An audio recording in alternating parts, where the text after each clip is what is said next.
Bonsoir, docteur. Oui, bonsoir. Vraiment, je suis désolée des aléas de la technique, c'est en train de nous jouer un tour. Je vais essayer de mettre là. Et donc, vous avez le docteur Aimé Boni qui va intervenir à partir de WhatsApp, hein, parce que là, je ne peux pas faire autrement. Bon, docteur, tu as suivi l'introduction du live et tu as suivi que Paul Biya a fait un premier malaise le 1er septembre à Yaoundé avant d'aller à Beijing. Étant à Beijing, il fait un deuxième malaise. On le ramène en Suisse. Et dans son avion, donc, il doit l'amener à New York, il fait un autre malaise. Et ce qui m'amène à m'intéresser à ta spécialité, c'est que les rapports nous arrivent qu'en fait, il s'agit de malaise cardiaque, ce qui est ta spécialité dans la médecine. Alors, de prime abord, lorsqu'on a un patient de l'âge de M. Paul Biya qui fait de façon répétitive des malaises, quelle est l'approche? Qu'est-ce qu'on peut dire? Qu'est-ce qu'on peut faire? Quelle est l'approche en ce moment-là?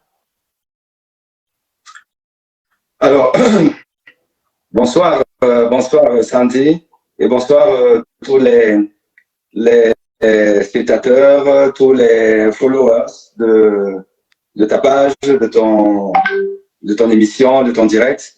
Bonsoir au peuple camerounais qui est en alerte à propos donc de cette situation assez préoccupante qui plonge le Cameroun dans un chaos institutionnel et qui nous amène à réfléchir à pourquoi un chef d'État peut s'entourer d'autant de silence sur sa maladie, en sachant qu'un chef d'État, c'est une institution publique, et que normalement, le secret médical ne devrait pas être à l'ordre du jour. Et nous avons des précédents.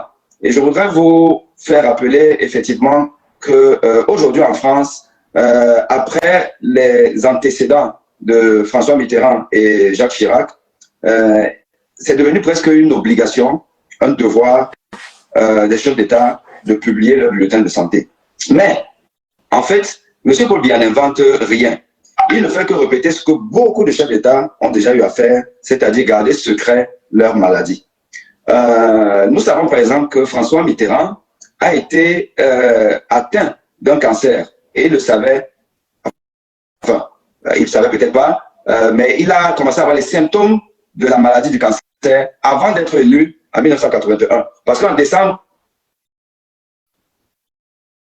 Oh, le son est parti, Je ne sais pas si c'est chez moi. Voilà, c'est bon. En 81, donc, on commence à avoir les symptômes. Parce que le 7 novembre 1981, à l'hôpital militaire du Val-de-Grâce, il a eu une scintigraphie osseuse qui a mis en évidence ce cancer.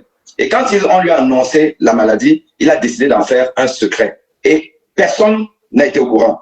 En dehors de ses proches, quelques personnes, c'est-à-dire sa maîtresse, Anne Pinjot, le ministre Bérégovoy, Jacques Attali, qui était son conseiller, un journaliste, André Rousselet, Charles Villeneuve, plutôt, et le directeur des hôpitaux militaires, dont faisait partie dans le Val-de-Grâce, et l'infirmière qui était chargée de sa prise en charge. En dehors de ça, personne n'était au courant. Même son épouse, Danielle Mitterrand, n'était pas au courant de ce que son mari avait le cancer. Et ça, il a caché très bien jusqu'en 1992, quand il est obligé de se faire opérer. Et c'est comme ça que la France a été mise au courant de ce que, mais évidemment, quelques personnes le savaient. Tout ça, c'est pour vous dire que, en fait, quelque part, on devrait peut-être comprendre l'entourage de Paul Biya, qui essaie tant bien que mal de nous cacher le fait qu'il est malade. Mais la différence entre Jacques Chirac, Mitterrand et Paul Biya, la différence est que Mitterrand n'avait pas 91 ans ou 92 ans. Bon. Il avait un âge où, voilà, on peut encore se dire qu'on est bien portant. À 92 ans, c'est tout à fait normal qu'on soit malade. Et donc, essayer de faire de ça un secret d'État relève tout simplement de l'irresponsabilité. Et donc, nous allons donc venir, parce que je vous laisse de côté le cas de Jacques Chirac. Hein. Jacques Chirac, qui lui aussi, à l'hôpital militaire du Val-de-Grâce, une fois de plus de l'hôpital militaire, vous savez que, parce qu'on va parler de Percé, qu'il y ait un autre hôpital militaire. Parce que dans la région parisienne, il y avait 3 hôpitaux militaires.